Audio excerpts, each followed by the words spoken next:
नहमदुहु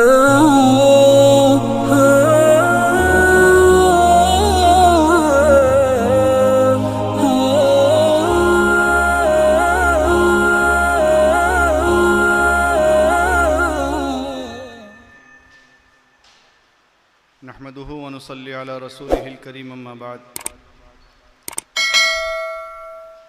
मोहतरम अज़ीज़ साथियों,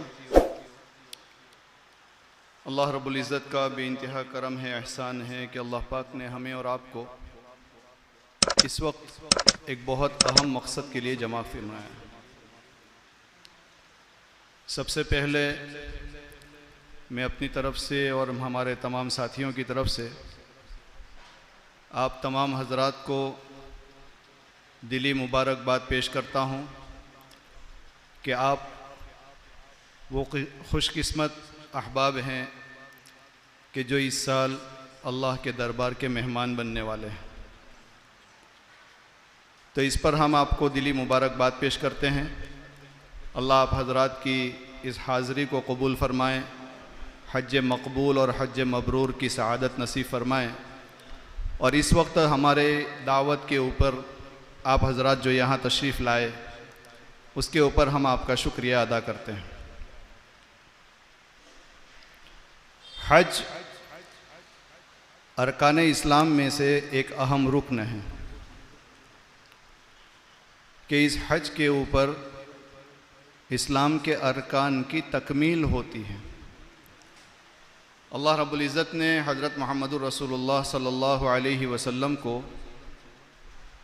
तकमील इस्लाम का जो मुज़दा सुनाया था वो इसी हज के मौके के ऊपर सुनाया था कि अराफात के मैदान में अल्लाह पाक ने आयत नाजिल फरमाई थी, अल-यौम अकमलतु लकुम दीनकुम व अतममतु अलैकुम निअमती व रदीतु लकुमुल इस्लाम दीना, जिसके अंदर एक खुशखबरी और एक मुज़दा सुनाया गया था। मफ़हूम और ख़ुलासा आयत ये है कि आज हमने दीन इस्लाम को कामिल कर दिया, मुकम्मल कर दिया और तुम्हारे लिए दीन इस्लाम को हमने मुंतखब कर लिया और अपनी रज़ा के लिए इसको चुन लिया। तो ये जो मुज़दा सुनाया गया, ये अल्लाह रब्बुल इज़्ज़त ने हज़रत नबी करीम सल्लल्लाहु अलैहि वसल्लम को अराफात के मैदान में सुनाया था। यह आयत अराफात के मैदान में नाजिल हुई थी। इसीलिए हज़रत उमर रज़ी अल्लाह तआला अन्हु को यहूदी ने आकर ये कहा कि तुम्हारे कुरान में एक आयत है, अगर ये आयत हमारी किताब में नाजिल होती तो हम उस दिन को, जिस दिन ये आयत नाजिल हुई, ईद का दिन मनाते। हज़रत उमर रज़ी अल्लाह तआला ने पूछा कि वो कौन सी आयत है? तो उसने कहा कि अल-यौम अकमलतु लकुम दीनकुम व अतममतु अलैकुम निअमती। तो हज़रत उमर रज़ी अल्लाह तआला ने फरमाया कि अल्लाह का शुक्र है, मुझे ये मालूम है कि ये आयत कब कहाँ नाजिल हुई और जिस दिन जिस वक्त ये आयत नाजिल हुई हमारे यहाँ दो ईदें मौजूद हैं। हम उस दिन को ईद का दिन मनाते हैं। अरफा का दिन जो है वो हाजी के लिए ईद का दिन होता है और दो ईद होती है कि उसको एक तो उसके हज की तकमील, हज का जो अहम रुकन है अरफा का वक़ूफ़ करना, ये एक खुशी का मौका है इसके लिए। और दूसरा ये कि उसी दिन में असर की नमाज के बाद अल्लाह रब्बुल इज़्ज़त ने ये आयत नाजिल फरमाई, तो वो भी एक मुसलमान के लिए खुशी का दिन है। तो कहा मुसलमान के लिए उस वक्त में दो ईदें मौजूद हैं। तो हज जो है वो तकमील इस्लाम, तकमील अरकान है। इस्लाम के 5 जो अरकान महान अहम रुकन हैं, ईमान, नमाज और रोज़ा, ज़कात और हज। तो ये 5 अरकान में हज के ज़रिए से तकमील अरकान होते हैं। हज उमूमन आम लोग जो हैं आम तौर पर ज़िंदगी में आदमी एक मरतबा करता है। अल्लाह पाक ने फ़र्ज़ ही एक मरतबा किया है इसको। हाँ, जिसके पास अल्लाह पाक ने फ़रावानी दी होती है, जिसको अल्लाह पाक ने दुनिया के एतबार से फ़राखी दी होती है, उसको चाहिए कि वो बार बार हज करे। लेकिन फ़र्ज़ जो है वो तो एक ही मरतबा है ज़िंदगी में। और आम तौर पर लोग एक ही मर्तबा हज करते हैं। और हज भी एक इबादत है, जैसे कि नमाज इबादत है। नमाज एक इबादत है, रोज़ा एक इबादत है, ज़कात एक इबादत है, ऐसे ही हज भी एक इबादत है। लेकिन जो चीज़ें आदमी को कभी कभार करने की आती है, उसके अंदर आदमी बहुत सी गलतियां कर बैठता है, उसको सीखने की ज़रूरत पड़ती है। भाई जनाजे की नमाज आदमी पढ़ता है, बहुत कम मौके मिलते हैं इसको, रोज़ाना तो जनाजे की नमाज़ पढ़नी नहीं होती है, बहुत कम मौके होते हैं, कभी कभार पढ़ने की आती है। तो उसके अंदर आदमी कभी कभार गलती कर लेता है, गलत फहमी में मुब्तला हो जाता है। अब मैं क्या करूं, अब मैं क्या करूं। भाई वो ऐसे वक्त में पहुंचा कि जनाजे की नमाज शुरू हो गई है, इमाम ने एक तकबीर कह दी है और दूसरी मरतबा अल्लाह अकबर इसने कहा और ये पहुंचा वहां। अब ये सोचेगा कि अब मैं क्या करूँगा, 4 तकबीर कहनी थी, एक तो मेरी छूट गई। तो जो चीज़ कभी कभार करने की होती है उसमें आम तौर पर आदमी गलती कर बैठता है। तो हर चीज़ को सीखने की ज़रूरत पड़ती है। अब ये हज एक ऐसी इबादत है कि जिसके अंदर इंसान की जान भी लगती है, माल भी लगता है। आदमी फिजिकली भी इसके अंदर इस्तेमाल होता है और फाइनेंशियली भी इसके अंदर इस्तेमाल होता है कि पैसे खर्च करो और अपनी ज़ात से अपने आप को थकाओ और एक रुकन को अदा करो। तो इतनी अहम इबादत और इसके लिए तमन्नाएं हर मोमिन की होती है। पता नहीं आप हजरात की भी कितने बरसों की तमन्नाएं होगी दिलों के अंदर कि काश कि अल्लाह हमें हज की सआदत नसीब करे। और होती है हर मोमिन की। ये ईमान का एक खासा है कि जिसके दिल के अंदर ईमान की रमक होती है, ईमान का ज़र्रा होता है, अल्लाह रब्बुल इज़्ज़त उसके दिल के अंदर अपने घर की और अपने नबी के रोज़ा पाक की मोहब्बत को डाल देते हैं कि उसके दिल की तमन्ना, कितना ही गरीब से गरीब मुसलमान क्यों ना हो, कितना ही गरीब क्यों ना हो, लेकिन उसके दिल की ये तमन्ना ज़रूर होती है कि मैं एक मरतबा मक्के मदीने में हाजिर हो जाऊं। तो ये बरसों की तमन्नाएं, बरसों की दुआएं, बरसों की कोशिशें, उम्मीदें, उसके बाद अल्लाह पाक ने ये सआदत अता फरमाई। अब जब सआदत अता फरमाई तो आप हजरात के लिए मौका है कि आपको भी पैसे भी खर्च करने हैं और आप लोगों को वहाँ जाकर इस इबादत को अदा भी करना है। तो ये जो प्रोग्राम रखा जाता है, ये प्रोग्राम रखने की वजह ये है कि साथियों की एक नीयत ये होती है कि भाई हज में जाने वाले जो अहबाब हैं, जितने हाजी हैं, इनके हज सही हो जाए, इनके हज सही हो जाए, कि सही हज करने वाले बने। इसलिए कि हज एक ऐसी इबादत है कि जो पूरी उम्मत की तरफ से एक वफ़द है। पूरी दुनिया से जितने हाजी इस साल हज के लिए जा रहे हैं, मक्का मुअज़्ज़मा पहुँचने वाला, मदीना मुनव्वरा पहुँचने वाला हर हाजी, ये पूरी उम्मत की तरफ से एक वफ़द है, एक डेलीगेशन है कि पूरी उम्मत इनको भेज रही है। तो डेलीगेशन बन के जा रहे हैं आप लोग अल्लाह के दरबार के अंदर। उम्मत की तरफ से आप एक सफ़ीर बन के जा रहे हैं, एक डेलीगेशन बन के जा रहे हैं, एक वफ़द बन के जा रहे हैं। और आपके हज के ऊपर, आपकी हज की अदायगी के ऊपर पूरी दुनिया के निज़ाम का दारोमदार रखा है अल्लाह ने।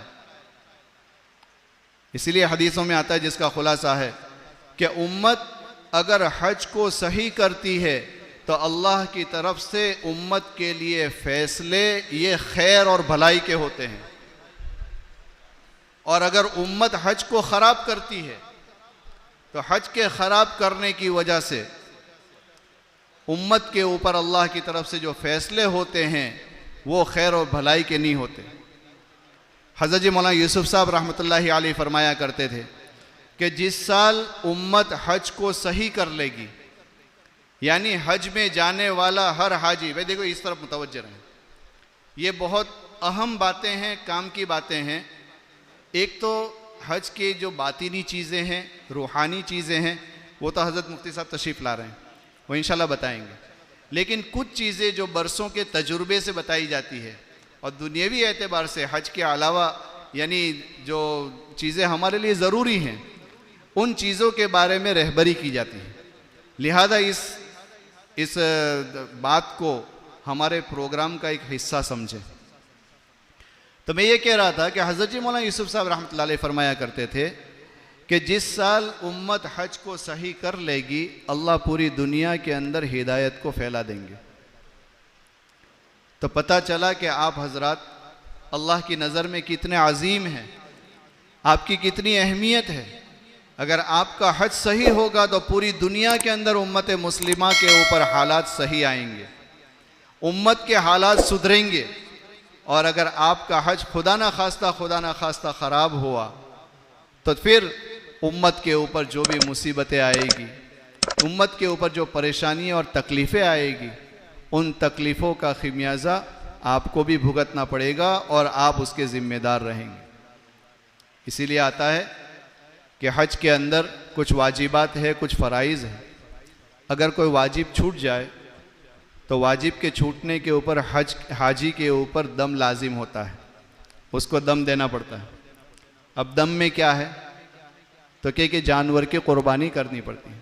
वो कैसी कैसी गलती उसके एतबार से, किसी के ऊपर बकरा का दम होता है, किसी के ऊपर गाय का दम होता है, किसी के ऊपर ऊँट का दम वाजिब होता है। तो वो गलती के एतबार से होता है, जिसको उलमा से वक्त के ऊपर पूछने की ज़रूरत है। लेकिन दम के छूटने की वाजिब के छूटने की वजह से जो दम तुम्हारे ऊपर लाजिम हुआ है, इस दम को अगर तुमने वहाँ अदा नहीं किया, हाजी के ऊपर जो दम वाजिब हुआ उस दम को अगर हाजी ने वहाँ अदा नहीं किया तो उसके बदले में पूरी उम्मत को अपना खून बहाकर दम देना पड़ेगा। इशारा है इस बात की तरफ कि हाजी ने अपने हज को ख़राब किया, सीख कर न गया और इसके ऊपर दम वाजिब हुआ, इसको पता ही नहीं है, इसने वहाँ दम अदा नहीं किया, एक जानवर की कुर्बानी नहीं दी, उसकी वजह से उम्मत के ऊपर वो हालात आएंगे कि उम्मत को अपना खून बहाना पड़ेगा। तो ये कितनी बड़ी जिम्मेदारी आप हजरात के ऊपर है। इसलिए ये हज की इबादत जो है इसको सीख कर जाना है। हाँ, कि हम इतना रुपया खर्च कर रहे हैं, इतने बरसों के बाद हमारी दिल की तमन्नाएं पूरी हो रही, मुरादें पूरी हो रही, तो हमें चाहिए कि हम इस हज को सही करने की कोशिश करें और हज को सीख कर जाए। देखो, हज को सीखना बहुत ज़रूरी है, इसलिए कि वहाँ जाने के बाद वहाँ पर पूरी दुनिया से लोग आते हैं, मुख्तलिफ़ मसलक के लोग आते हैं, मुख्तलिफ़ जगहों के लोग आते हैं, समझे, हर एतबार के लोग वहाँ मिलते हैं। अगर हाजी अपने यहाँ से हज को सीख कर नहीं गया तो इसके सीख कर न जाने की वजह से वहाँ जाकर ये देखा देखी हज करेगा। कैसा करेगा? देखा देखी, ये ऐसा कर रहा है तो अपने भी वैसा करो। अब ये सही कर रहा है गलत कर रहा है वो हमें कुछ मालूम नहीं, लेकिन हम भी उसके पीछे चलो, ये कर रहा है तो हम भी करो। आमतौर पर वहाँ देखा गया तवाफ़ के अंदर वो कुछ अहबाब जो हैं वो तकबीर पढ़ाते हैं, तस्बीहात पढ़ाते हैं और बाकी पीछे वो पूरा मजमा उसके सामने पढ़ते पढ़ते जा रहा है। अब ये यहाँ से जाने वाला हाजी अगर इसको सीख कर नहीं गया है कि क्या चीज़ सही है क्या चीज़ गलत है, तो ये समझेगा कि हाँ इसमें मज़ा आता है, थोड़ा इसमें आवाज़ आएगा, चलो अपने भी जुड़ जाओ इसमें। अब वो उसमें जुड़ जाता है। उसको देख रहा है कि वो चप्पल पहन कर मताफ में चल रहा है, तो ये हाजी भी चप्पल पहन के मताफ में चलना जायज़ है। क्यों? कि वो लोग तो चल रहे, देखो कितने सारे लोग चल रहे हैं। अब देखा देखी कर रहा है। क्या मताफ की इतनी अज़मत हमारे दिलों में है? मताफ की इतनी ही इज़्ज़त हमारे दिल में है कि वहाँ पर हम चप्पलों के साथ में चले? हमारे घर के अंदर आम तौर पर हम चप्पल जो है वो घर के दरवाजे के बाहर निकालते हैं और घर के अंदर चप्पल पहनकर चलना हम पसंद नहीं करते। अगर कोई हमारे घर के अंदर चप्पल पहनकर आ गया तो अगर हमारे बस में होगा तो हम बोल देंगे भाई ज़रा चप्पल बाहर निकाल दो। दुकानों में जाते हैं तो दुकानों में बोर्ड लगा होता है चप्पल बाहर निकालो। तो यहाँ तो हमारा ये हाल, और अल्लाह का मुक़द्दस घर और मुक़द्दस घर का मताफ, उसके अंदर आदमी स्लीपर पहन के चल रहा है, चप्पल पहन के चल रहा है। क्यों चल रहा है? तो कि लोगों को चलते हुए देख रहा है। अब इसको मालूम ही नहीं है कि ये चप्पल पहन के चलना जायज़ है नाजायज़ है, हराम है हलाल है, अच्छा है बुरा है, कैसा है, कुछ मालूम नहीं है। देखा देखी कर रहा है कि वो कर रहा है तो हम भी कर रहे हैं। तो अगर हज को सीख कर न गए तो हम भी वहाँ जाकर देखा देखी करेंगे। इसके लिए हमें ज़रूरी है कि हमें देखा देखी नहीं करना है, हमको तो जो सही है वो करना है, जो सही है वो करना, ताकि हमारा हज सही हो जाए, हमारा हज अल्लाह के यहाँ मकबूल हो जाए, हमारा हज अल्लाह के यहाँ मबरूर हो जाए। और मकबूल हज कौन सा है? हदीस पाक में आता है जिसका मफ़हूम व खुलासा है कि हज वो मकबूल हज है कि जिस हज के बाद आदमी की ज़िंदगी के अंदर तब्दीली आ जाए। हज की मकबूलियत की अलामत है ये कि हज से पहले इसकी जैसी ज़िंदगी थी, इससे हज के करने के बाद इसकी ज़िंदगी बदल जाए। हज से पहले अल्लाह के कुछ अहकामात इसकी ज़िंदगी में नहीं थे, लेकिन हज के बाद तो कि अल्लाह के अहकामात का पाबंद हो जाएं। हज से पहले प्यारा आका जनाब रसूलुल्लाह सल्लल्लाहु अलैहि वसल्लम की सुन्नतें ज़िंदगी में नहीं थी, हज के बाद तो कि प्यारा आका की सुन्नत के मुताबिक ज़िंदगी बन जाएं। हज से पहले अखलाक हमारे ऐसे तैसे ही थे, किसी को भी कुछ बोल देना, किसी को कुछ कर देना, किसी की कोई परवाह नहीं करते थे। लेकिन हज के बाद तो कि हमारे अखलाक जो हैं वो प्यारे आका अलैहिस्सलातु वस्सलाम के अखलाक के मुशाबे हो जाएं। तो ये ज़िंदगी के अंदर तब्दीलियाँ, तो जिस हज के बाद ज़िंदगी में तब्दीली आती है वो हज कबूलियत की हज के कबूलियत की अलामत है कि अगर हज करने के बाद ज़िंदगी के अंदर तब्दीली आई तो हज मकबूल है। और अगर जैसी ज़िंदगी पहले थी हज के बाद भी ज़िंदगी वैसी ही रही, तो फिर यूँ फरमाया कि इसने जो कुछ रुपया पैसा खर्च किया है, वहाँ जाकर जो कुछ इबादतें की है, उस इबादत का सवाब तो इसको मिल जाएगा, पैसे खर्च करने का सवाब तो मिल जाएगा, लेकिन क्या होगा तो कि हज ज़िम्मे से साक़ित भी हो जाएगा, लेकिन हज का जो फ़ायदा होना चाहिए इसको, उस फ़ायदे से ये महरूम रहेगा। इसलिए हज को सीख कर जाना बहुत ज़रूरी है। हज के अंदर जाने से पहले, हज के लिए जाने से पहले हज की तैयारियां करना। तैयारियां दो तरह की होती है, एक तो बातिनी तैयारी होती है, एक ज़ाहिरी तैयारी होती है। आम मतन ये देखा जाता है कि हुज्जाज किराम जो है वो जाने से पहले ज़ाहिरी तैयारियों में तो बहुत लगे होते हैं, बहुत फिक्र होती है हमको, क्या होगा, कैसे होगा, ये लेना है, वो लेना है, इसको मिलना है, उसको मिलना है, ये भी राज़ी होना चाहिए, वो भी राज़ी होना चाहिए, और ये सामान लेना है, वो सामान लेना है, ये कहाँ मिलेगा, वो कहाँ मिलेगा। सारी चीज़ों की फ़िक्र इतनी होती है कि हमारा पूरा वक्त तो उसी तैयारी के अंदर निकल जाता है। लेकिन बातिनी तैयारी के एतबार से, बातिनी तैयारी के एतबार से आदमी कोरा रह जाता है।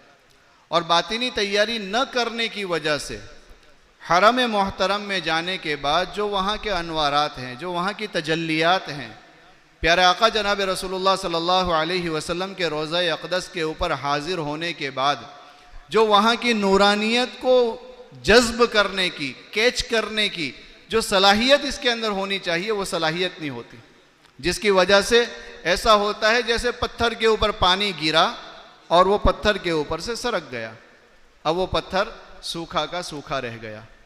लेकिन अगर बातिनी तैयारी आदमी यहाँ से करके जाता है तो वह ऐसा है कि जैसे ज़मीन को इसने हमवार किया, और ज़मीन को हमवार करने के बाद वहाँ पहुँचा, और वहाँ पहुँचा तो वहाँ पर जो अनवारात उतर रहे हैं, जो तजल्लियात उतर रही है, जो नूरानियत वहाँ की है, जो रहमतें वहाँ उतर रही है, ये सारी चीज़ें इसके अंदर जज्ब हो रही है, इसके अंदर पेवस्त हो रही है, जिसके नतीजे में क्या होता है कि ज़मीन को हमवार करने के बाद उसमें बीज डाला जाता है, फिर उसको पानी दिया जाता है, खाद दिया जाता है, तो उसके बाद क्या होता है, उसके अंदर से सरसब्ज़ व शादाब खेतियाँ तैयार होती है। वैसे ही अगर हम यहाँ से अपने बातिन को बना कर जाएंगे तो वहाँ जाने के बाद अनवारात और तजल्लियात के जज्ब करने की वजह से जो अच्छाइयाँ हैं वो अच्छाइयाँ हमारे अंदर ज़ाहिर होनी शुरू होगी, फिर वो अच्छाइयाँ उगेगी हमारे दिलों के अंदर से, अच्छाइयों की खेती तैयार होगी। और अगर इसको हमने नहीं किया तो फिर हज तो करके आ जाएंगे, लेकिन कहाँ गए थे, कहीं नहीं, क्या लाए, कुछ नहीं। इसलिए बातिनी तैयारियाँ, हज की बातिनी तैयारियों के अंदर कहा जाता है सबसे पहले तो इस्तिग़फ़ार की कसरत करनी चाहिए। हम ज़रा अपनी ज़िंदगी के ऊपर नज़र डालें कि मेरी ज़िंदगी क्या है। हर आदमी अपनी ज़िंदगी के बारे में जानता है कि मेरी ज़िंदगी में क्या क्या गुनाह हैं, कौन से गुनाह हैं, मैंने अल्लाह की कौन सी नाफरमानियाँ की है आज तक, जनाब रसूलुल्लाह सल्लल्लाहु अलैहि वसल्लम की कौन सी नाफरमानियाँ मैंने की है आज तक, इसको सोचे आदमी। और सोचने के बाद फिर अपने दिल को ये पूछे कि तू कहाँ जा रहा है, किस दरबार में जा रहा है तू।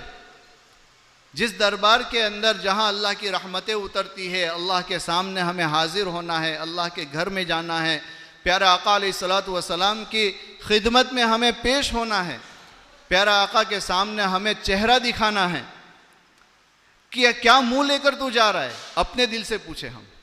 तो तौबा इस्तिग़फ़ार, यह सबसे पहली हज की बातिनी तैयारियों के अंदर से कि तौबा इस्तिग़फ़ार करें।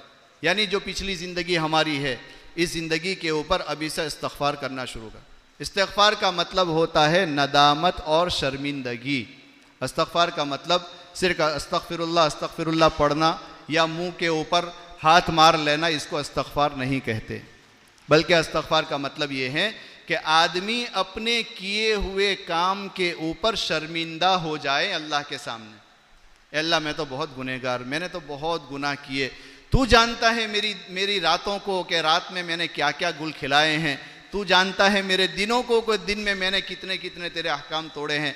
अल्लाह तू जानता है कि मेरी खलवतें, मेरी तन्हाइयाँ कैसी है, और तू ही जानता है कि मेरी जलवतें लोगों के दरमियान में रहना कैसा है।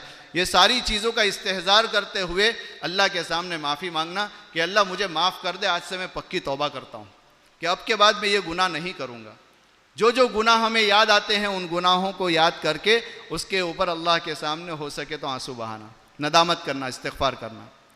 दूसरे नंबर पर ज़िक्र इलाही, जितना हो सके ज़्यादा से ज़्यादा हम अल्लाह का ज़िक्र करने वाले बने कि अल्लाह का ज़िक्र, अल्लाह के ज़िक्र की अभी से आदत डालना है। इसलिए कि हज के सफ़र के अंदर हर जगह पर आपको ज़िक्र सिखाया गया है, हर जगह पर ज़िक्र करने की तरगीब दी गई है। ज़िक्र करो भाई, तवाफ़ करो तो तवाफ़ में क्या करो, तवाफ़ दुआ मांगने की जगह है। लेकिन आम तौर पर अगर तुम दुआ नहीं मांगते तो क्या तीसरा कलमा पढ़ो, सुब्हानल्लाह अल्हम्दुलिल्लाह वला इलाहा इल्लल्लाह वल्लाहु अकबर ला हौला वला कुव्वता इल्ला बिल्लाहिल अलील अज़ीम। तीसरा कलमा पढ़ते हुए तुम तवाफ़ करो। साई कर रहे तो साई के अंदर भी तुमको ज़िक्र सिखाया गया। साई से पहले क्या करना, साई के बाद क्या करना। तुम मीना में है तो मीना में तुम्हें ज़िक्र करने की तरगीब दी गई, अराफात में है तो अराफात में ज़िक्र करने के लिए तुमको हुक्म दिया गया। ये सारी चीज़ें सब जगह पर ज़िक्र ही कहा गया है तुमको। तो वहाँ जाने के बाद ज़िक्र के अंदर मशगूल होने के लिए यहाँ से अपने आप को ज़िक्र का आदी बनाकर जाए हैं। ये बातिनी तैयारी। और माफ़ी तलाफ़ी, देखो अल्लाह रब्बुल इज़्ज़त के यहाँ ज़ाब्ता है कि जो अल्लाह की नाफरमानी होती है, आदमी के गुनाह जो है ना दो किस्म के होते हैं। एक हुकूकुल इबाद होते हैं और एक हुकूकुल्लाह होते हैं। हुकूकुल्लाह क्या है भाई, आदमी मान लो कि इसने नमाज नहीं पढ़ी है, नमाज का छोड़ देना, ये अल्लाह के हक़ को ज़ाया करना, ये हुकूकुल्लाह का गुनाह है। आदमी ने ज़कात नहीं दी, हुकूकुल्लाह का गुनाह है। आदमी ने रोज़ा नहीं रखा, ये हुकूकुल्लाह से ताल्लुक़ रखता है। तो ये गुनाह तो हुकूकुल्लाह से ताल्लुक़ रखते हैं। और अल्लाह रब्बुल इज़्ज़त क़यामत के दिन अपने हुकूक के बारे में कि हुकूकुल्लाह में आदमी से जितनी कोताहियाँ हुई होगी, जितनी कमियाँ हुई होगी, जितनी नाफरमानियाँ हुई होगी, अल्लाह उसको तो माफ़ कर देंगे जिसको चाहेंगे। अल्लाह उसको तो माफ़ कर देंगे कि जिसको चाहेंगे माफ़ कर देंगे। लेकिन हुकूकुल इबाद, यानी हुकूकुल इबाद का मतलब ये है कि बंदों से ताल्लुक़ रखते हैं वो गुनाह।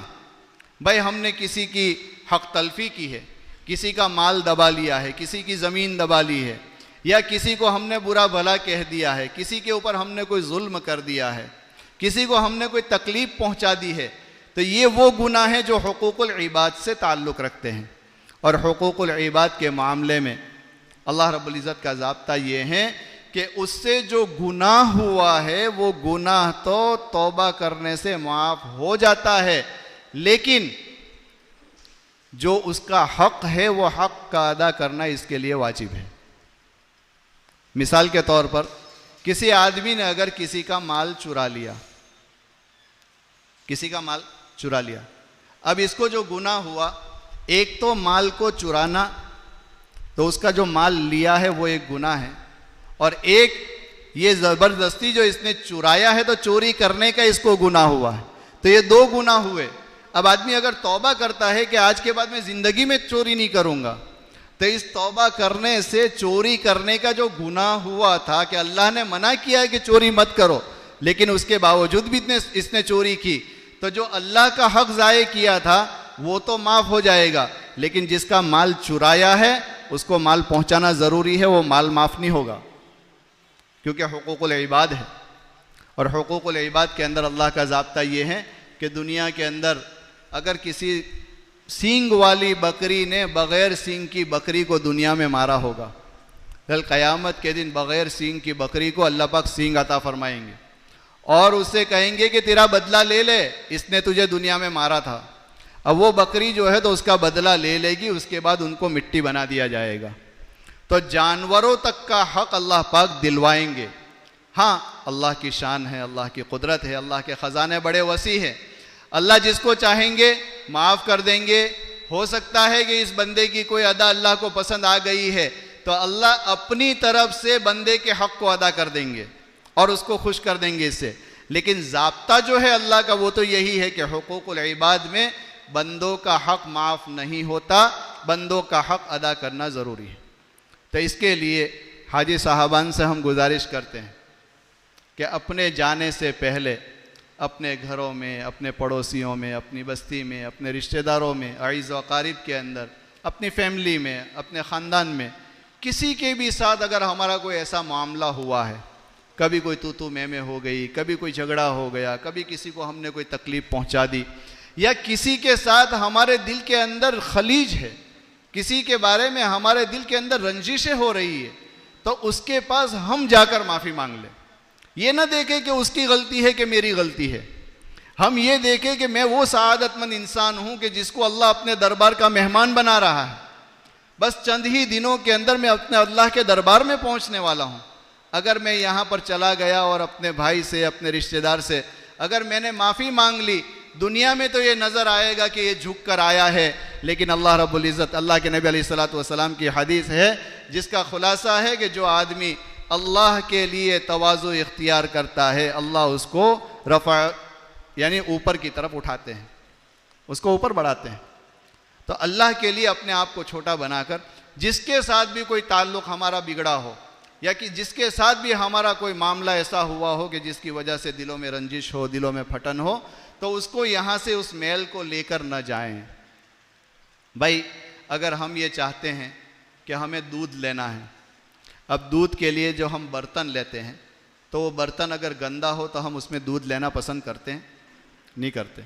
और दूध देने वाला भी इसको पसंद नहीं करता कि गंदे बर्तन में दूध देवे।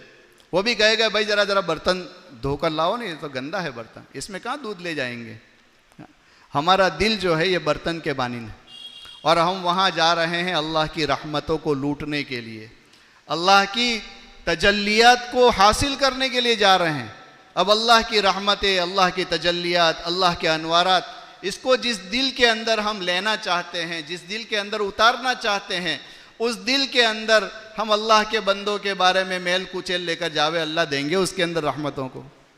इसलिए अपने दिलों को हम साफ़ करके जाएं, माफ़ी तलाफ़ी करके जाएं। और इसके साथ साथ तैयारी हज की बातिनी तैयारी ये है कि जितने आमाल और अफ़आल है उसको सही तरीक़े से करके जाए, इसको सही तरीक़े से सीख कर जाए। हज करने जा रहे हैं तो हज के अंदर कितने फ़राइज़ है, उम्रा करना है तो उम्रा में क्या क्या चीज़ें फ़र्ज़ है, और हज कर रहे हैं तो हज के अंदर क्या चीज़ें फ़राइज़ हैं, कितनी चीज़ें वाजिब है। फ़र्ज़ को आदमी अगर छोड़ देता है तो फ़र्ज़ को छोड़ने से वो अमल उसका पूरा ही नहीं होता, अदा ही नहीं होता। अगर कोई फ़र्ज़ छूट जावे तो उसकी कोई तलाफ़ी नहीं है, वो अमल इसका ज़ाय हो जाता है। और अगर कोई आदमी वाजिब को छोड़ दे तो उसके लिए कोई थोड़ी गुंजाइश होती है कि भाई वो दम दे दे तो उसकी वजह से वो वाजिब के छूटने का खिमियाजा हो जाता है और वो वाजिब के छूटने की भरपाई हो जाती है। लेकिन हमें मालूम होगा कि ये चीज़ फ़र्ज़ है तो उसके छूटने पर पता चलेगा कि भाई नहीं ये तो ज़रूरी है, ये अगर मैं नहीं करूँगा तो मेरा अमल ही अदा नहीं होगा। और अगर वाजिब छूट रहा है तो वाजिब अगर पता होगा तो उसके बारे में वो दम देगा, वरना वो वाजिब के दम देने के लिए भी वो तैयार नहीं होगा। जैसे कि उम्रा के अंदर दो चीज़ें फ़र्ज़ है, एक तो एहराम है एक एहराम है और एक तवाफ है, ये रुकन है। तवाफ जो है वो रुकन है और एहराम शर्त है। ये दोनों चीज़ें फ़र्ज़ है। उसके बाद सफ़ा मरवा की सई करना ये वाजिब है, और हलक करना या कसर करना यानी अपने सर के बाल कटाना या मुंडवाना। कटाने में तो उसकी तायीन है कि आदमी के बाल इतने बड़े हो कि अपने उंगली के पोरों के ऊपर यूं लपेट कर एक मर्तबा फिर उसको वहाँ से काट दिया जाए। अगर इस तरीके से चंद जगहों से अगर वो काट लेगा वो बाल को, तो उसकी वजह से उसको कसर कहेंगे, वो एहराम से बाहर हो सकता है, ये वाजिब है। या फिर ये है कि अगर बाल छोटे हैं तो उसको पूरे सर का मुंडाना ज़रूरी है, ये वाजिब है। अब आदमी को मालूम ही नहीं है कि ये वाजिब है, इसको मैं नहीं करूँगा तो क्या होगा, तो ये बहुत सी मरतबा इस वाजिब को छोड़ देता है। हम जब हज के अंदर थे 2017 में, उस वक्त 4 हाजी हमारी बिल्डिंग के, वो चारों हाजी ने यहाँ से गए तो जाने के बाद जो पहला उम्रा किया, गए तवाफ़ किया, 2 रकात नमाज पढ़ी, जमजम पिया, सई की, और सई करके सीधे होटल पे आ गए। अब होटल पे आने के बाद उन्होंने एहराम की चादरें निकाल ली, गुसल कर लिया और अपने नॉर्मल ड्रेस के अंदर वो आ गए। उन्होंने हलक नहीं करवाया। अब जब हमारी मुलाकात हुई तो मैंने कहा, भाई साहब आपने उम्रा नहीं किया अभी तक? बोले कर लिया। तो मैंने कहा आपने तो कसर करवाया है क्या? नहीं। बोले इसका क्या मतलब? मैंने कहा बाल कटवाए कि नहीं कटवाए? नहीं। बोले बाल तो नहीं कटवाए हमने। मैंने कहा बाल तो कटवाना आपके लिए वाजिब था। जब तक आप हलक नहीं करेंगे, जब तक आप बाल को नहीं काटेंगे, तब तक ये आपका वाजिब बाकी है, तो आप एहराम से बाहर नहीं आ सकते। जो चीज़ें एहराम की वजह से तुम्हारे लिए ममनू हो गई थी, एहराम की वजह से नाजायज़ हो गई थी, वो चीज़ें जायज़ नहीं होगी तुम्हारे लिए। अब तुमने हलक ही नहीं, अरे बोले इससे ज़रूरी थोड़ी है कि बाल कटाना, बोले उसमें क्या हो गया, हमने बाल नहीं कटाए तो। अब 4 हाजियों ने हलक नहीं करवाया। अब हाजी यहाँ से हज को सीख कर नहीं गया, उम्रा को सीख कर नहीं गया, तो क्या हुआ, तो कि वहाँ जाने के बाद वाजिब को इसने छोड़ दिया। अब ये इसका तो मसला ही ये है कि एहराम की हालत में आने के बाद वो अगर हलक नहीं करवाएगा तो उसको एहराम से बाहर हो ही नहीं सकता। एहराम की पाबंदियाँ उसके ऊपर से हट ही नहीं सकती है। अब एहराम के अंदर बहुत सारी चीज़ें ऐसी है जो बग़ैर एहराम के आदमी के लिए जायज़ है। अपनी बीवी के साथ में दिल लगी की बातें करना और बेहिजाबी की बातें करना, या जो इज़्दिवाजी रिश्ते जो होते हैं, ये सारी चीज़ें एहराम के बग़ैर जायज़ है, हलाल है, बल्कि उसके ऊपर सवाब है। लेकिन एहराम के अंदर आने के बाद ये सारी चीज़ें इसके लिए ममनू हो जाती है, नाजायज़ हो जाती है। तो जब तक ये बंदा एहराम में रहेगा तब तक इसके लिए ये चीज़ें जायज़ नहीं हैं। अब इसने एहराम की पाबंदियाँ ही ख़त्म नहीं की, इसने अपना एहराम उतार लिया और उतार कर अपने कपड़े पहन लिए और उस वाजिब को इसने अदा नहीं किया, तो इसके ऊपर से पाबंदियाँ ख़त्म नहीं हो रही। अब ये अगर अपनी बीवी के साथ में कोई दिल लगी की बात भी कर रहा है तो इसको ज़िनाकारी का गुनाह हो रहा है। अब ये कितना बड़ा गुनाह है। तो छोटी सी गलती की वजह से आदमी बहुत बड़ी मुसीबत के अंदर फंस सकता है। इसलिए हज को सीख कर जाने के लिए कहा जाता है। तवाफ़ ज़ियारत जो है, ये तवाफ़ ज़ियारत हज के अंदर एक रुकन है। तवाफ़ ज़ियारत का करना यानी मीना के अंदर जब अरफात से आदमी मुज़दलिफ़ा और मुज़दलिफ़ा से मीना में जब आता है और उसके बाद आकर जमरात की रमी करनी है, तो पहले जमरात की रमी के बाद इसको इजाज़त है कि ये तवाफ़ ज़ियारत कर सकता है। बेहतर तो ये है कि 12 ज़िलहिज्जा को ये मक्का मुकर्रमा में आकर तवाफ़ ज़ियारत करे। तो ये तवाफ़ ज़ियारत जो है वो हज का एक रुकन है, एक फ़र्ज़ है। अगर इस फ़र्ज़ को ये अदा नहीं करेगा, और हज के अंदर भी फ़र्ज़ 2 ही है कि एक तो वुक़ूफ़ अरफ़ा और तवाफ़ ज़ियारत। वुक़ूफ़ अरफ़ा यानी अरफ़ात के मैदान के अंदर थोड़ी देर के लिए ठहरना, ये फ़र्ज़ है। अगर कोई नहीं ठहरता तो इसका हज ही नहीं होगा। इसके लिए वहाँ की हुकूमत भी इसका ध्यान रखती है। अगर कोई आदमी ऐसा बीमार हो जाए, शदीद बीमार, कि जो हॉस्पिटलाइज हो जाए और उसके लिए अरफा में जाना मुमकिन ना हो, तो उसके लिए हुकूमत इसका इंतज़ाम करती है कि उसको हेलीकॉप्टर के ज़रिए से या किसी तरह से भी उसको थोड़ी देर के लिए उस मरीज़ को भी वहाँ अरफा के मैदान के अंदर लाया जाता है ताकि इसका हज पूरा हो जाए। अब एक हाजी हमारे साथ थे, हमारे शहर के करीब के हाजी, लेकिन बेचारे नासमझ थे। यहाँ प्रोग्राम में भी आए थे, सब कुछ समझाया भी था, सब कुछ था, लेकिन उनको याद नहीं था। अब बड़ी उम्र के थे, घबरा भी जाते हैं आदमी, वहाँ पर हुजूम को देखकर, मजमे को देखकर भी घबरा जाते हैं। तो वो हाजी ने तवाफ़ ज़ियारत नहीं किया। अब उनको हमने पूछा, तकरीबन 14 या 15 ज़िलहिज्जा को मुलाकात हुई, तो पूछा उनको कि भाई तवाफ़ ज़ियारत आपने कब किया था? यानी मीना से आप स्पेशल तवाफ़ करने आए थे या फिर मीना से यहाँ मक्का आने के बाद तवाफ़ किया था, क्या किया? बोले हमने तो किया ही नहीं तवाफ़ ज़ियारत। ये क्या, इसको ज़रूरी है क्या, कब करना है इसको? अब बताओ, इतने रुपए खर्च करके हाजी जा रहा है और वहाँ पर तवाफ़ ज़ियारत नहीं। ये तो बड़ी बड़ी चीज़ें हैं, छोटी चीज़ों की तरफ भी ध्यान नहीं देता हाजी। तलबिया तक को सीख कर नहीं जाता। हालांकि तलबिया जो है ये हज का शिआर है, हज की निशानी है, और तलबिया का पढ़ना ये ज़रूरी है। जब तक आदमी एहराम की चादरें पहनने के बाद नीयत करके तलबिया नहीं पढ़ता, तब तक एहराम में दाखिल ही नहीं होता। जब एहराम में दाखिल ही नहीं होगा तो बग़ैर एहराम के कैसे ये उम्रा करेगा और हज करेगा? लेकिन वो तलबिया पढ़ना हाजी को नहीं आता। हम लोग जा रहे थे सफ़र में, जिद्दा से बस में बैठे, तो यमनी ड्राइवर थे। थोड़ी देर बस चली, उसके बाद उसने कहा कि भाई ये सब हाजी लोग की बस है, सब हाजी बैठे हुए हैं, तो किसी के तलबिया की तो आवाज़ ही नहीं आती। हालांकि तलबिया के बारे में हुक्म ये है कि मर्द हजरात जो हैं तलबिया को ज़ोर से पढ़ें, आवाज़ से पढ़ें, और औरतें जो है वो तलबिया को आहिस्ता पढ़ें। अल्लाह के नबी अलैहिस्सलातु वस्सलाम ने जब हज किया तो उस मौके के ऊपर हज़रत जिब्राईल अलैहिस्सलातु वस्सलाम तशरीफ़ लाए और अल्लाह के नबी अलैहिस्सलातु वस्सलाम को अल्लाह का हुक्म सुनाया कि अल्लाह पाक फरमा रहे हैं कि अपने सहाबा को कहो कि तलबिया ज़ोर से पढ़े। उसके बाद सहाबा ने जो तलबिया पढ़ना शुरू किया तो सहाबा खुद फरमाते हैं कि हम लोग इतना तलबिया पढ़ते थे कि हमारे गले सूखने लगे, इतना तलबिया हम पढ़ते थे।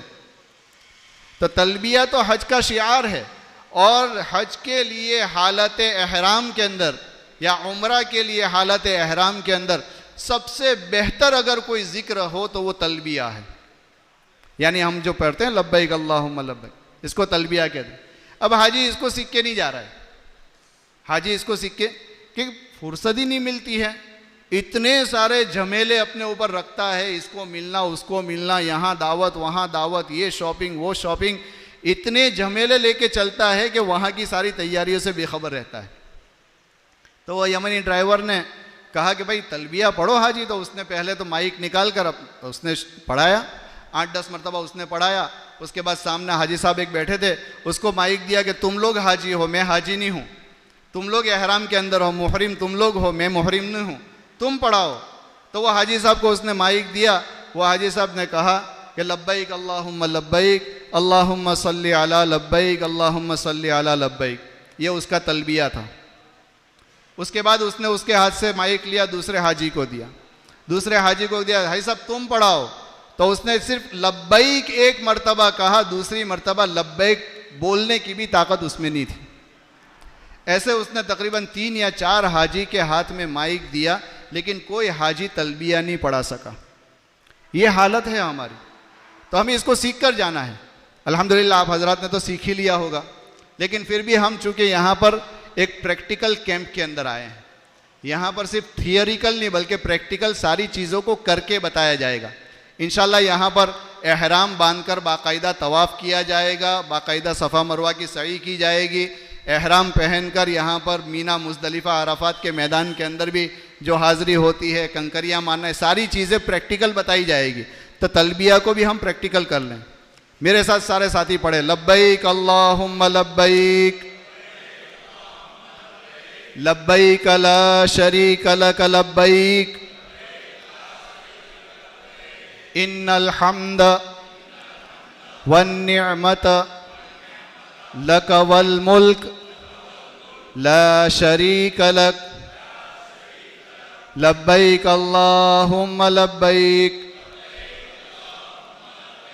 लब्बैक ला शरीक लक लब्बैक इन्नल हम्द वन्निअमत लक वल मुल्क ला शरीक लक लब्बैक अल्लाहुम्मा लब्बैक लब्बैक ला शरीक लक लब्बैक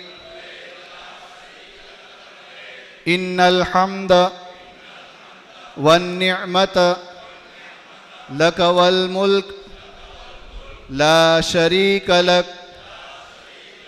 इसको क्या कहते हैं भाई? तलबिया।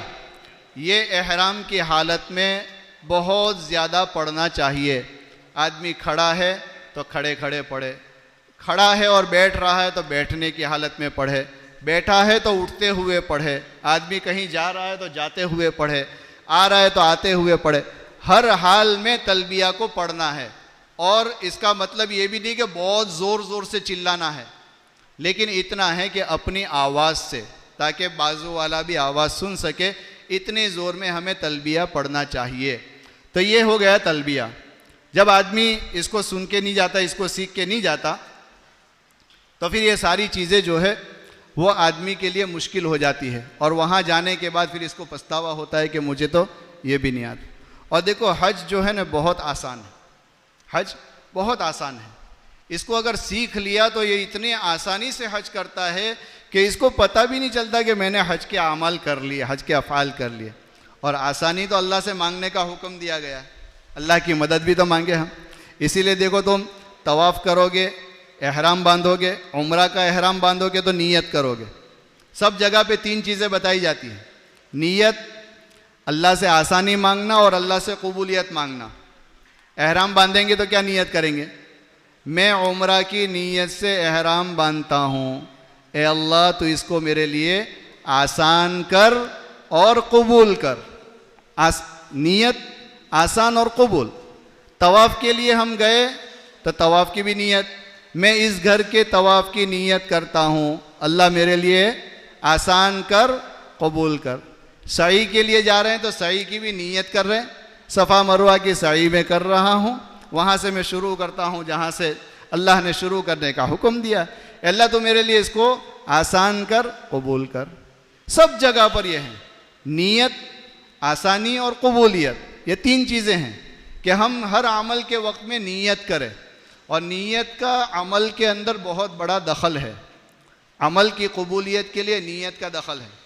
अगर नीयत होगी तो अमल कबूल होगा, और नीयत सही होगी तो कबूल होगा, और उसके ऊपर इसको बदला मिलेगा। लेकिन अगर अमल की नीयत ही इसने नहीं की तो फिर अमल कर लेगा लेकिन सवाब कुछ नहीं मिलेगा। इसलिए हज़रत इमाम गज़ाली रहमतुल्लाह अलैह ने लिखा है कि इस उम्मत को बुरी नीयतों वाले अमल से जितना नुकसान नहीं हुआ। बुरी नीयत है यानी आदमी अमल कर रहा है लेकिन उसके अंदर नीयत इसकी सही नहीं है।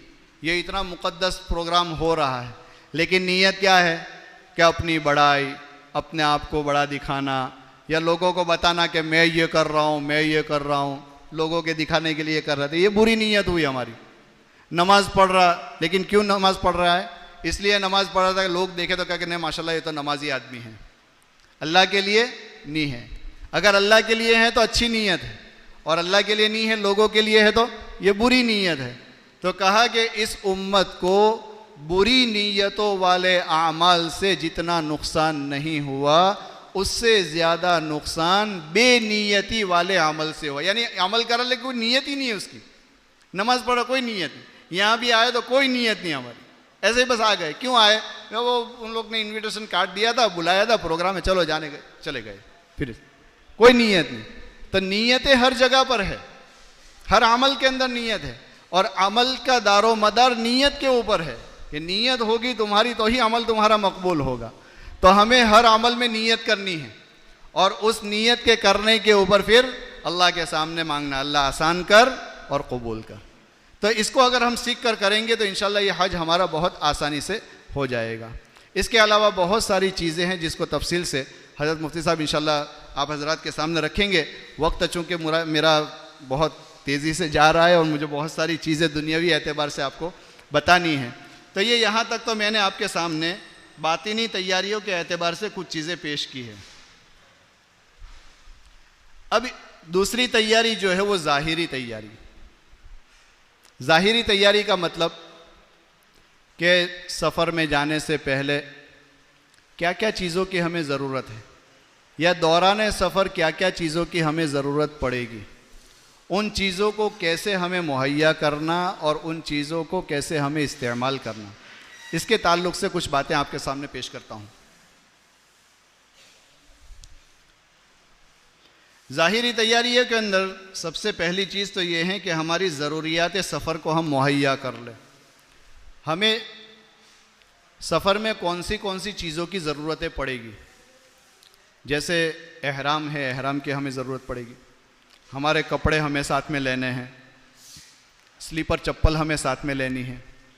इसी तरीके से दूसरी जो छोटी छोटी ज़रूरत की चीज़ें हैं, कैंची है, रेज़र है, और इसी तरह से हमें कपड़े सुखाने के लिए रस्सी है, पर्दा करने के लिए रस्सी है, कपड़े सुखाने के लिए जो क्लिप होती है, बक्कल होते हैं कपड़े सुखाने के, वो क्लिप है। और दूसरी मास्क, ये मास्क भी इस सफ़र में बहुत ज़रूरी है, समझ लेना। हम ये ना समझे कि मास्क की पाबंदियां ख़त्म हो चुकी है।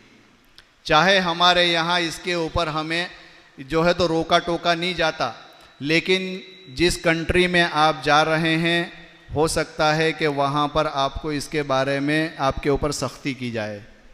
इसलिए तमाम हुज्जाज किराम से हम दरख्वास्त करेंगे कि मास्क को अपने साथ ज़रूर रखें, और फ़्लाइट के अंदर सफ़र करने के लिए मास्क का इस्तेमाल करना ये इस वक्त इंटरनेशनल लॉ है। किसी भी कंट्री का सफ़र आप कर रहे हैं फ़्लाइट के अंदर, तो आपको मास्क के बगैर वहाँ एंट्री नहीं देंगे। इसलिए मास्क को अपने साथ में ज़रूर ले लें, इसको हम भूल कर ना जाएं, वरना हमें परेशानी उठानी पड़ेगी। तो इसके लिए मास्क भी हमारी ज़रूरियत के अंदर से हैं। इसी के साथ साथ अगर चश्मे पहनने वाले साथी हैं, वो एक आध चश्मा एक्स्ट्रा ले ले, ताकि कभी अगर कहीं भीड़ भाड़ में या किसी वजह से हमारा चश्मा टूट गया या कुछ हो गया तो हमें वो चश्मा इस्तेमाल करने की सहूलत हो।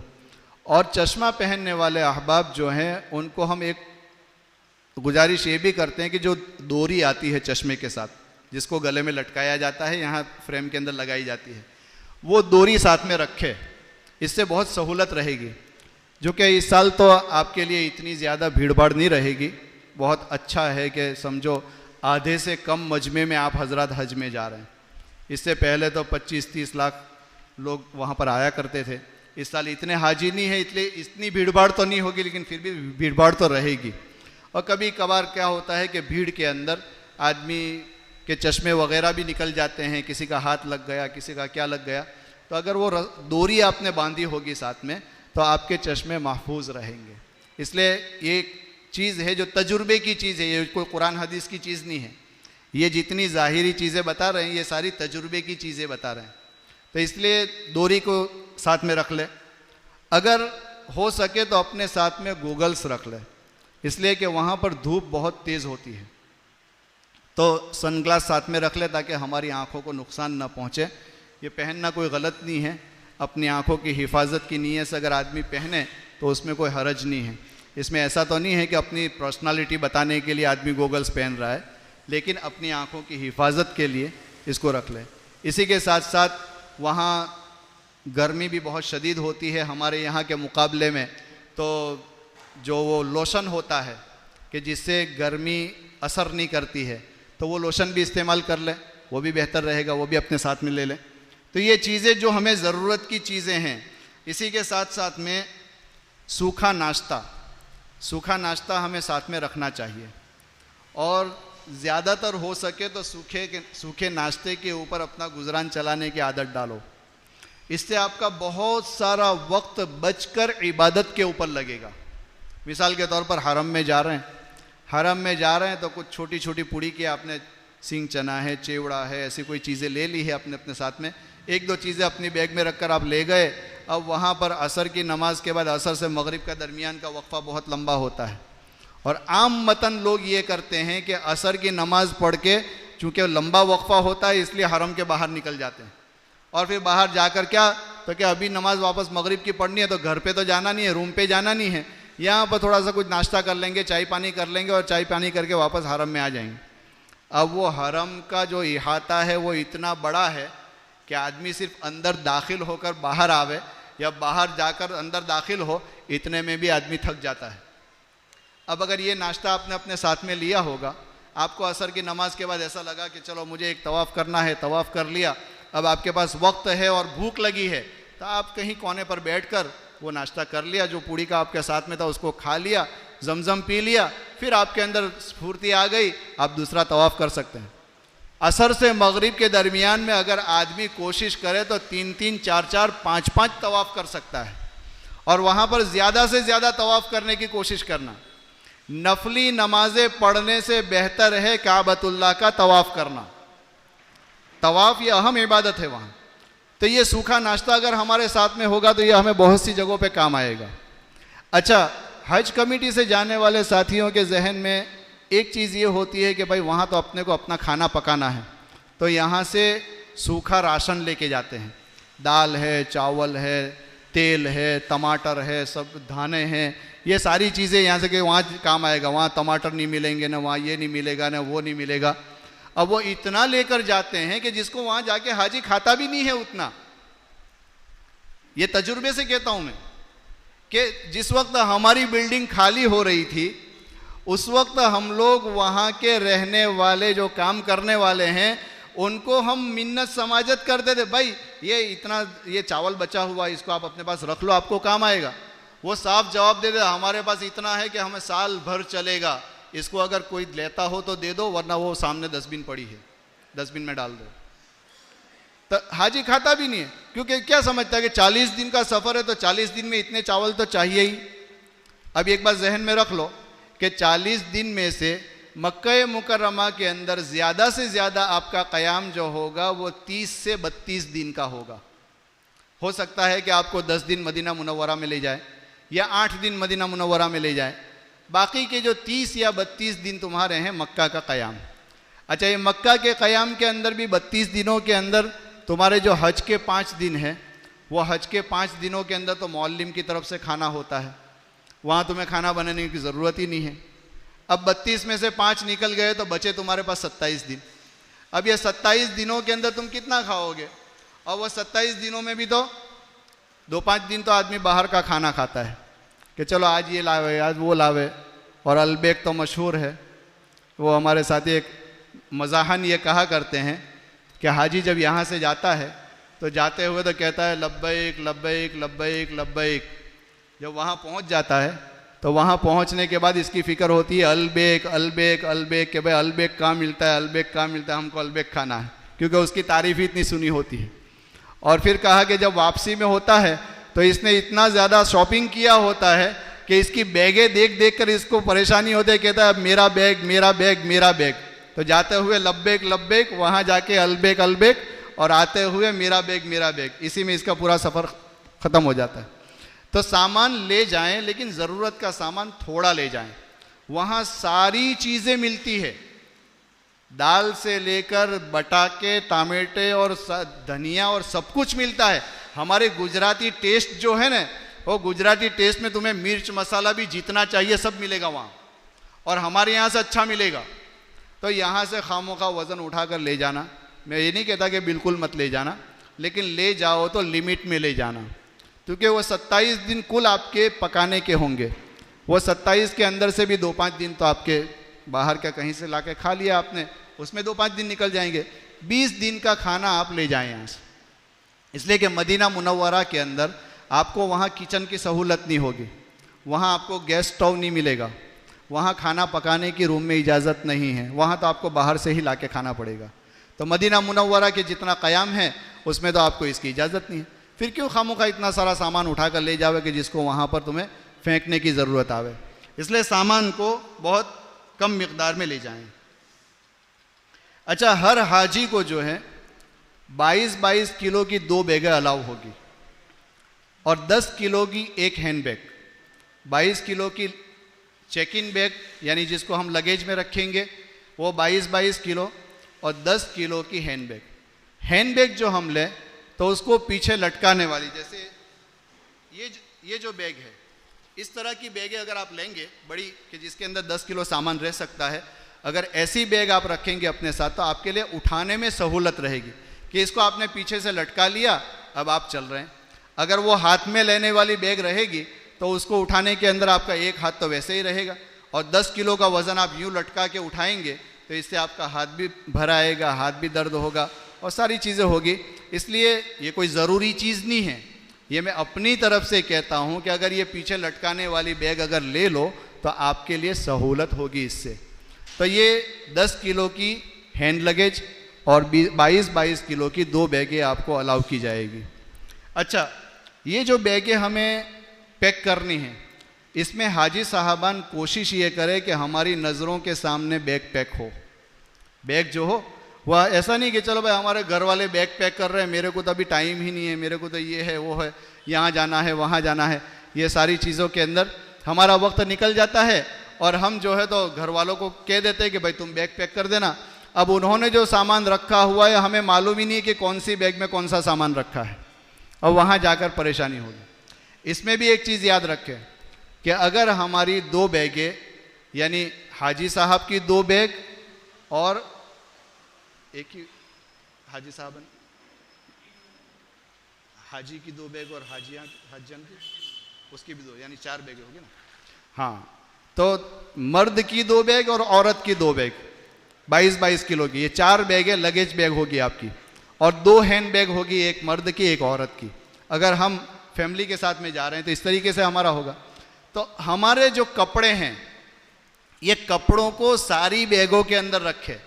ऐसा नहीं कि एक बैग में हमने मर्द के सारे कपड़े रख दिए, एक बैग के अंदर सारे औरत के कपड़े रख दिए और फिर बाकी की बैग के अंदर हमने दूसरी चीज़ें रख दी और अपने बैग को हमने पैक कर दिया, ऐसा नहीं। बल्कि सहूलत के लिए कि भाई तमाम बैगों के अंदर हमारे कपड़े होने चाहिए, मर्द के भी औरत के भी, अगर दोनों जा रहे हैं तो उनके कपड़े तमाम बैगों के। कभी कभार ऐसा होता है कि बैगें मिस हो जाती है, कभी तो बैग घूम जाती है और कभी बैग के आने में देर होती है। इसलिए हाजी साहबान अपने हैंड लगेज के अंदर एक एहराम, एक जोड़ी कपड़ा, स्लीपर चप्पल, ये 3 चीज़ें रखना न भूले। एहराम, एक एहराम तो अपने हैंड लगेज के अंदर ज़रूर रखे, इसलिए कि घर से हम निकलेंगे तो हम अपने नॉर्मल कपड़े पहन के निकलेंगे। हम जो एहराम पहनेंगे वो एयरपोर्ट पे जाके पहनेंगे, घर से तो अपने नॉर्मल कपड़े में जाएंगे। अगर हमने एहराम को अपने बैग के अंदर, लगेज बैग के अंदर रख दिया तो वहाँ जाने के बाद फिर एहराम के बगैर परेशानी होगी। हमारे साथ में एक हाजी साहब थे, एयरपोर्ट पर अहमदाबाद, हम फ्लाइट के अंदर बैठे। अब फ्लाइट के अंदर बैठे तो सारे हाजियों ने एहराम की चादरें पहन ली थी। अब जब फ्लाइट में बैठे तो वो आके देखने लगा, बोले अरे यार आपने सबने एहराम पहन लिया? तो बोले हाँ, आपका एहराम? तो बोले मेरा एहराम तो लगेज में है, और उसने लगेज के अंदर एहराम रख दिया था। अब क्या करें? अब तो फ्लाइट तो उड़ने की तैयारी है, लगेज तो जो है वो सारा लोड हो चुका है, अब कहाँ ढूंढने जाएंगे? किसी साहब के पास हैंड लगेज के अंदर उसने चद्दर रखी थी, तो उसको कहा कि भाई एक काम करिए, चद्दर पहन के तेरी एहराम की नीयत के अंदर, उसको चद्दर पहना कर एहराम की नीयत करवाई। तो कभी ऐसा भी होता है, गलती हो जाती है। तो अपने एहराम को बैग के अंदर रखना, हैंड लगेज के अंदर एहराम, स्लीपर चप्पल और एक जोड़ी कपड़ा, इसलिए कि हो सकता है शायद आपकी बैग आने में देर हो जाए, वहाँ पर बैग देर से पहुँचे, और आपने अगर उम्रा कर लिया है, उम्रा मुकम्मल हो गया आपका, तो फिर आपको अब पहनने के लिए कपड़े की ज़रूरत पड़ेगी। अगर हैंड लगेज के अंदर आपने कपड़ा रखा होगा तो वो कपड़ा आपको वहाँ काम आ सकेगा, इसलिए इसकी कोशिश करें। दूसरी चीज़ ये है कि हाजी साहबान जब अपनी बैग पैक करें, बहुत सी मरतबा ये होता है कि जिनके आइज़ व क़रीब या कोई रिश्तेदार, कोई जानने वाले वहाँ रहते हो, तो वो पार्सल देते हैं कि भाई हमारा ज़रा इतना सामान ले जाना है, फ़लाँ हमारा वहाँ है, उसको दे देना। अब जाते हुए हाजी साहब जो है वो बैग तो खाली होती है, हाँ आते वक्त गुंजाइश नहीं होती किसी के पास भी सामान लाने की, लेकिन जाते वक्त तो गुंजाइश होती है, तो ले जाते हैं। इसके अंदर ले जाना मना नहीं है, हम मना नहीं करते कि मत ले जाओ, लेकिन एहतियात ज़रूर रखो। इसलिए कि बहुत सी मरतबा ऐसा होता है कि उसके अंदर, सामान के अंदर कोई ऐसी चीज़ रखी है कि जो चीज़ उन हजरात के यहाँ ममनू है, उनकी नज़रों में गलत है, बुरी चीज़ है। अगर वो चीज़ आपकी बैग के अंदर पकड़ी गई तो वो ये नहीं देखेंगे कि किसका पार्सल लाया है, वो तो ये देखेंगे कि कौन लाया है, तो तकलीफ़ में हम आ सकते हैं।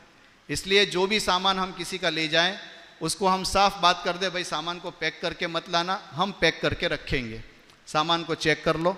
उसके अंदर ख़ास तौर से खाने पीने की चीज़ों के अंदर जो चीज़ें नशीली चीज़ें होती है, यानी नशा पैदा हो सकता है जिसके अंदर, उसमें ख़ास तौर से मिठाइयों के अंदर खसखस, ये खसखस बहुत ही ज़्यादा बुरी चीज़ है उनके नज़दीक। तो इसका तो ख़ास एहतमाम करें कि अगर कोई ऐसी मिठाई हो जिसके ऊपर खसखस डाली हुई हो, ऐसी मिठाइयाँ भी न ले जाएं। तो जो भी सामान हम ले जाएं दूसरों का, उस सामान के अंदर एहतियात बरते कि कोई ऐसी चीज़ ना हो कि जिसकी वजह से हमें वहाँ तकलीफ़ पहुँच सके।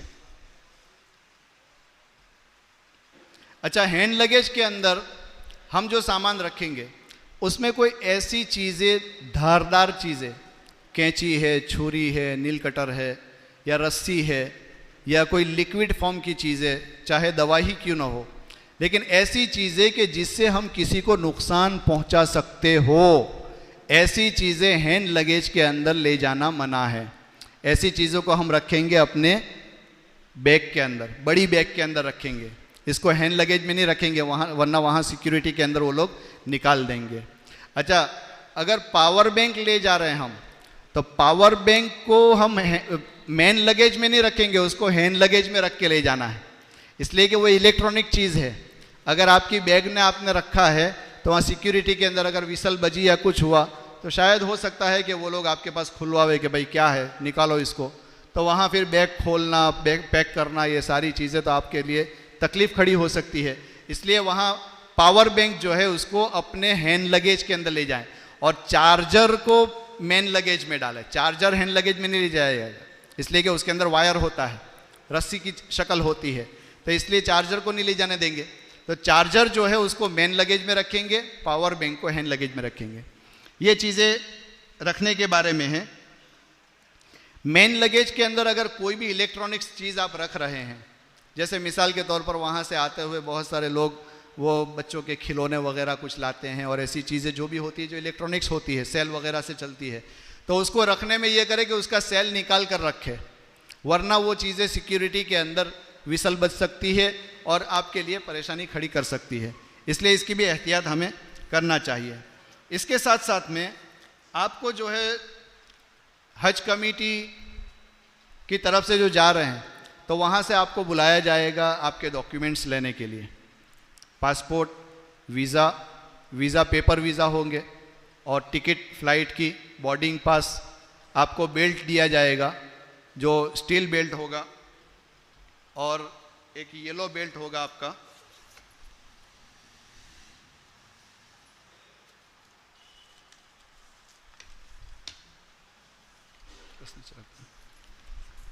एक ये स्टील बेल्ट होगा ऐसा, इस बेल्ट को हमेशा अपने हाथों के अंदर पहना रखें। इस बेल्ट के ऊपर आपका कवर नंबर होगा, आपका पासपोर्ट नंबर होगा और आपका नाम होगा। ये 3 चीज़ें इस बेल्ट के ऊपर होती है। इससे बहुत सहूलत हो जाती है, इसलिए कि वहाँ पहुँचने के बाद आपका पासपोर्ट आपके पास नहीं रहेगा, आपकी टिकट और आपकी वीज़ा आपके पास नहीं रहेगी, वो तो मौल्लिम के ऑफिस में जमा हो जाएगी। जब तक वहाँ आप रहेंगे वो मौल्लिम के पास ही रहेगा।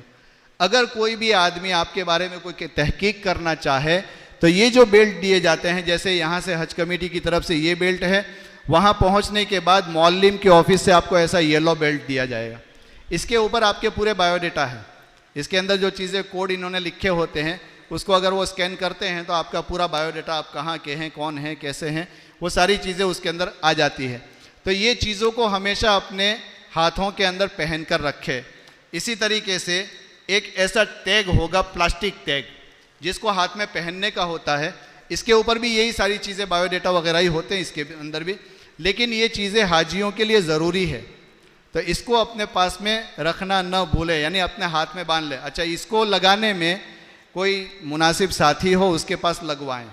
ये एक मरतबा चिपकने के बाद खुलता नहीं है, इसको काटना ही पड़ता है। तो इस तरह से लगाए कि बहुत टाइट भी ना हो, ताकि आपको वुज़ू गुसल के अंदर तकलीफ ना हो। पानी अंदर,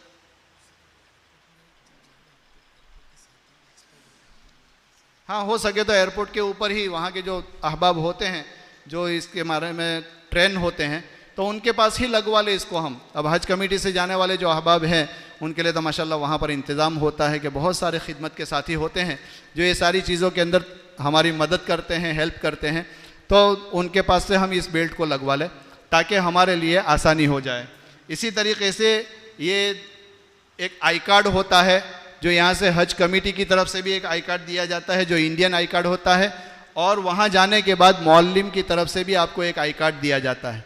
इन कार्डों को भी अपने गलों के अंदर पहन कर रखें, इसमें कोई शर्म महसूस न करें, क्योंकि ये हमारी शनाख्त है, ये हमारी पहचान है।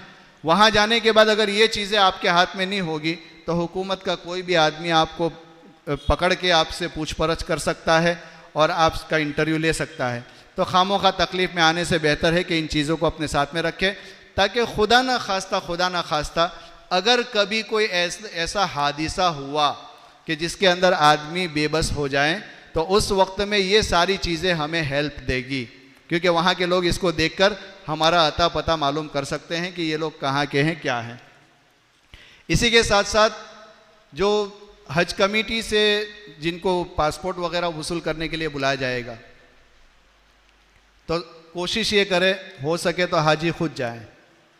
अगर नहीं जा सकते तो अपने किसी ऐसे आदमी को भेजें वहाँ कि जो इन चीज़ों के अंदर महारत रखता हो, जानता हो। अब वहाँ डॉक्यूमेंट लेकर जाएंगे तो डॉक्यूमेंट के बाद वहाँ से आपको पासपोर्ट वगैरह मिलेंगे, जैसे पासपोर्ट मिला, वीज़ा मिली, टिकट मिला, बोर्डिंग पास मिला, इसको वहीं पर चेक कर ले कि भाई वीज़ा पेपर के ऊपर अपना नाम भी देखना है, अपना फ़ोटो भी देखना है। कभी गलती ऐसी भी होती है कि फ़ोटो किसी और का होता है, नाम हमारा होता है, कभी फ़ोटो अपना होता है, नाम किसी और का होता है। अब इसको अगर हमने वहाँ चेक नहीं किया तो आगे चल के तकलीफ़ हो सकती है। इसलिए जितने भी डॉक्यूमेंट वहाँ से हम ले, उन डॉक्यूमेंट को वहीं से चेक करके ले। डॉक्यूमेंट के वसूल करने में कोई आदमी जल्दबाजी न करे, वहाँ जाकर अपने जो कागजात देने हैं वो कागजात तो उनको जमा करा दे। वो लोग जिस वक्त हमें कहे कि भाई फला सुबह आपने जमा कराए, हो सकता है आपको कहे दोपहर में आकर ले जाना, हो सकता है शाम को आकर ले जाना, कभी ये कहे कि भाई कल सुबह में ले जाना, तो हम वहाँ पर उनसे हुज्जतबाजी न करें, बल्कि जिस वक्त में वो हजरात बुलावे उस वक्त जाकर वहाँ से पासपोर्ट वगैरह सारे डॉक्यूमेंट हम वसूल कर लें। ये जितनी चीज़ें बताई गई ये यहाँ से मिलेगी। इसके अलावा एयरपोर्ट में जाने के बाद फिर आपको वहाँ से 2100 रियाल भी पर हाजी मिलेंगे जो कवर में रख कर दिए जाएंगे। उस पर भी लेते ही पहले हम अपना नाम लिख लें। बहुत सी मरतबा ये होता है कि आदमी दौड़ा भागी में होता है, कभी वो कवर गिर जाता है, किसी के हाथ पे चढ़ जाता है, हमने अपना नाम और कवर नंबर लिखा होगा तो कम से कम हम तक वो पहुँच सकता है। और अगर नहीं पहुँच सके तो फिर हलाल की नीयत कर लेना। अगर अल्लाह ना करे किसी के साथ ऐसा हो तो ये नीयत कर लो कि भाई जिसको भी मिला होगा उसके लिए हलाल है, इससे भी हमको सवाब मिल जाएगा इंशाल्लाह। तो ये 2100 रियाल हमको वहाँ एयरपोर्ट पे जाने के बाद मिलेंगे। ये जितने डॉक्यूमेंट हमने वसूल किए हैं इन डॉक्यूमेंट की ज़ेरॉक्स कॉपी निकालना है। एक कॉपी हम अपने घर वालों के पास रखें और एक कॉपी हमारे अपने साथ रहनी चाहिए। हो सके तो बैग में भी रखो तो कोई हरज नहीं है, लेकिन कम से कम 2 कॉपी तो ज़रूर निकालें कि एक अपने पास रहे और एक अपने घर वालों के पास रहे, ताकि कोई भी इमरजेंसी हो तो इमरजेंसी के मौके के ऊपर उसका सहारा हम ले सकें।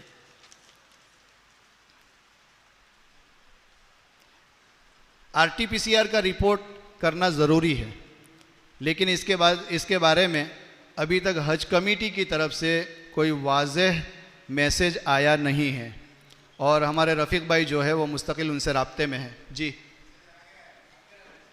जिनके हाँ, क्या मैसेज आया है?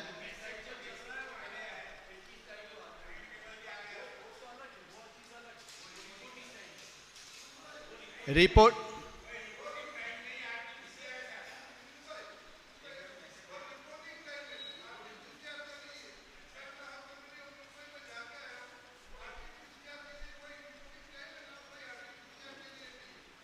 अच्छा,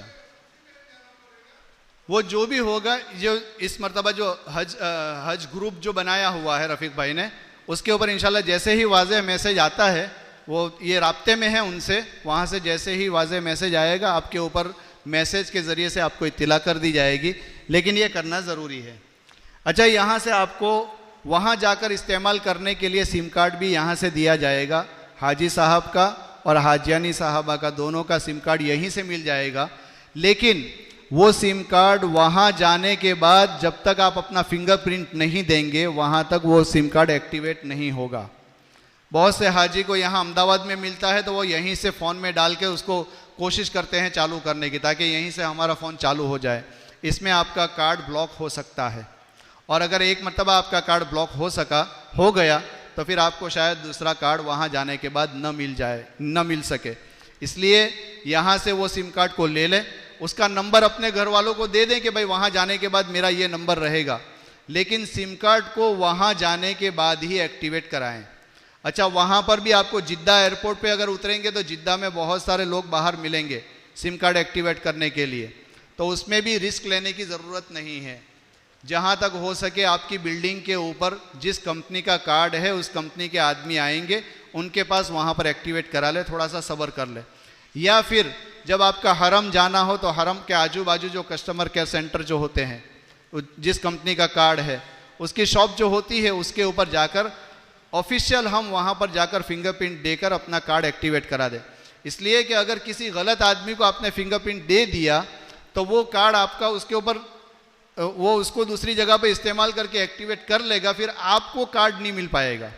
आप दूसरा नया भी ख़रीदना चाहो तो आपको, क्योंकि एक हाजी को एक ही कार्ड वो लोग देते हैं, इसलिए जो सिम कार्ड मिले यहाँ से उसको वहाँ जाकर ही एक्टिवेट करने की कोशिश करें, यहाँ इस्तेमाल न करें उसको।